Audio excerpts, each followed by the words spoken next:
Hey suckers, welcome back. It is part 2. Right here is where I left off. Only now it has actually been painted. It looks good. I saw it out of the box and everything, but I had to put it back in the box because I had to put it back on this bike. I'm in the same situation I was last week where I want to get this painted and get it to the Jeep, but I have no car. This is between this and the Super Duke. Those are the vehicles I have. So either I move it now like this again with very limited range and the chance that I'll get stranded, or I wait an indefinite amount of time until the Jeep is done, and then that's just going to take that much longer. So I was impatient, and I have to make a Finally Friday anyways. You know what? That'd be swell enough. Part 2 out here. So bumper for the grill strapped on here, barely fits. Probably not legal because you can't see the plate or the turn signals, but hopefully I don't get pulled over. And remarkably, the percentage is at 50 once again, which I was really surprised. I thought for sure it'd be less.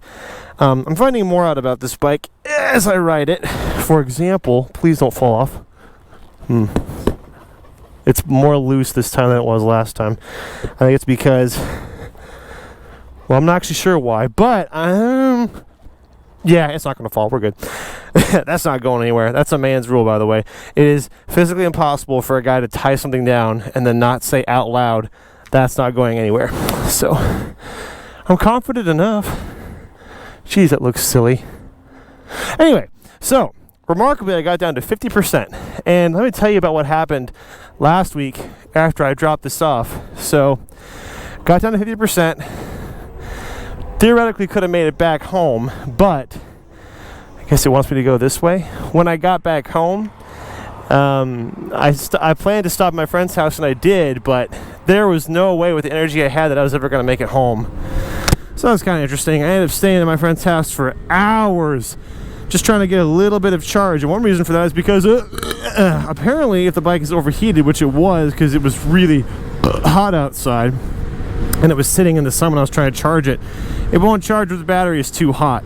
So once I finally got the idea to take the tarp off of my friend's grill and cover my bike with that, only then was it cool enough to accept the charge.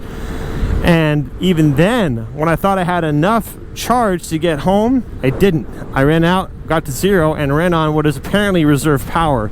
I don't know that Zero acknowledges that this thing has a reserve power, but it definitely does. When it's in 0, it keeps going.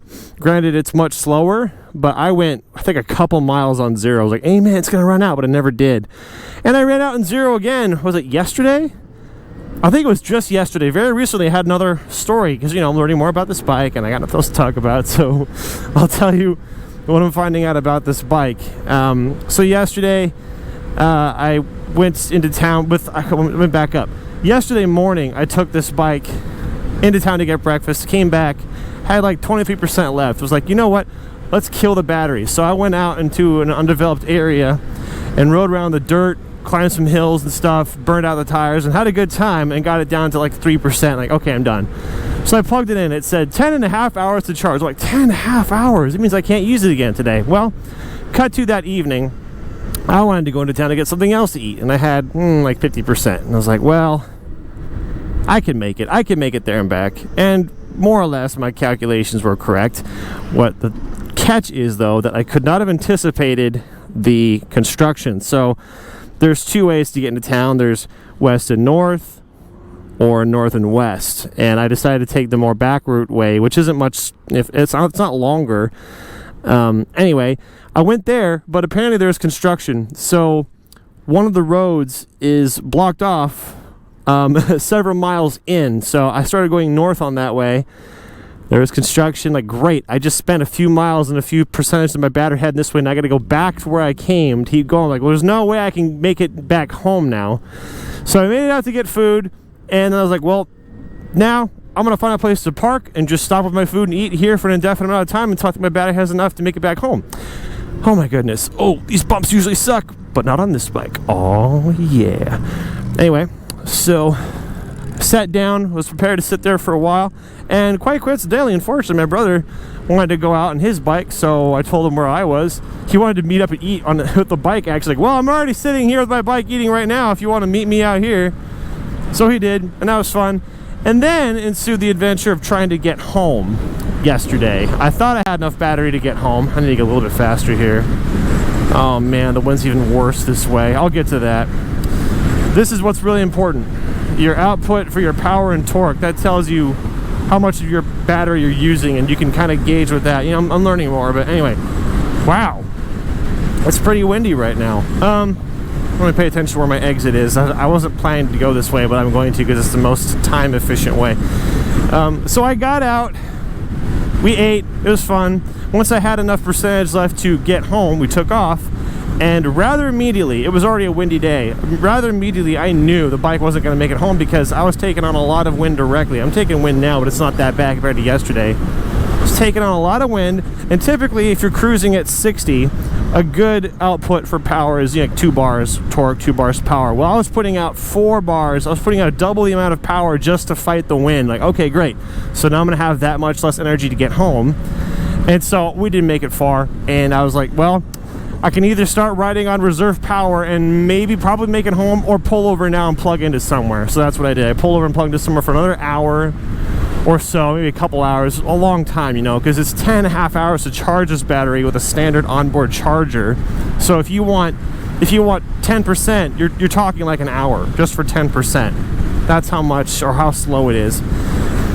So the speed limit's 50 right now. I can definitely go to 60. 60 is responsible. I'm not putting out too much power. Just on the way here, you know, I was trying to be very conservative about how I use power. Never throttle off the line. Try to keep it at the speed limit. Try to keep the power down. And I only made it to 50. And that's 27 miles exactly, but whatever. Excuse me. So we got home barely. And I was like, okay, well, I never want to put the bike in a position again where I have to just barely make it. But then flash forward to today, and I'm like, well, I really want the grill now, and it's either go now and risk getting rained on, which I haven't been rained on yet. It is really humid, but it's not that hot. If you're driving like this, it's fine. Standing still, it gets miserable really quick. Or wait indefinitely until I get the grill. Like, I was like, for the reasons I explained at the beginning of this video, I'm going now. I can feel it bumping. It's clearly not going to fall off. It can't, but I can feel it against my back doing this on bumps, and that's a little unnerving. But okay, anyway, what we're doing now is we're going straight to 4 Wheel Parts where the Jeep is, and I'm going to drop this off so that it'll be done that much quicker. Right now the Jeep is sitting around waiting indefinitely for parts to come in, and the parts I'm waiting on are the parts that are broken. I said that the rear axle exploded or something like that. Something got ruined, and what got ruined was 5 of the teeth on the big ring in the gears on the 538s. 5 teeth got sheared off. So that's what happened there. Mystery solved. And I have a couple decisions to make. One is I'm gonna replace the battery. She's not letting me get it. Well, I'm getting over. He run me off the road then. I was signaling for a while and I was coming over. Shoot, I forgot I was saying. Yeah, so I had a couple options. One was to go ahead and replace the gears now with the ones I already had. They're under warranty, so that's pretty cool. Labor isn't free, so it won't be free to put it back the way it was, but it won't be expensive. So I either put it back the way it was with the chance that it will break again the exact same way, or wait an indefinite amount of time until I'm able to get those TerraFlex 60s that I want. When I get those TerraFlex 60s, they will go on there eventually. When I do that, I don't have to worry about that ever again. It'll be indestructible, but I don't want to wait an indefinite amount of time. And more importantly, I am strongly enough in the opinion that if I replace the axles and put them back to the way they were right now, that they won't break again, because I think that they initially took damage during the tuning process. I don't think it's going to happen again. I don't think they're going to get damaged. Maybe they will. That's a risk I'm willing to take depending on how much I think it's going to cost. So that, and I'm just so darn impatient. I've been without the Jeep for over 2 weeks now, and I freaking want it back. So yeah, I mean, I was gonna, thanks for looking. I mean, you looked a little late, but thanks for looking. I had to look for you. No one can hear me out here. I'm like a little runt, and man, I'm taking a lot of wind right now. Normally my output's like 2 bars each. Now I'm doing 3 bars each, so I'm not putting stupid amounts of power, but I'm putting a lot down just to make it through the wind right now. Ugh. This bike is really fun if mileage is not a worry. Like if you're just going between places in town, it's fun as heck.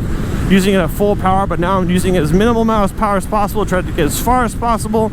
But I just feel like an inconvenient loser on the road. It's not fun. Well, okay. I think that's the whole Zero story. I didn't want to complain about the Zero the whole time. But one other thing that I wanted to do was mention again that my 2019 KTM Super Adventure S is still for sale, and I am selling my 2007 Kawasaki Ninja ZX6R.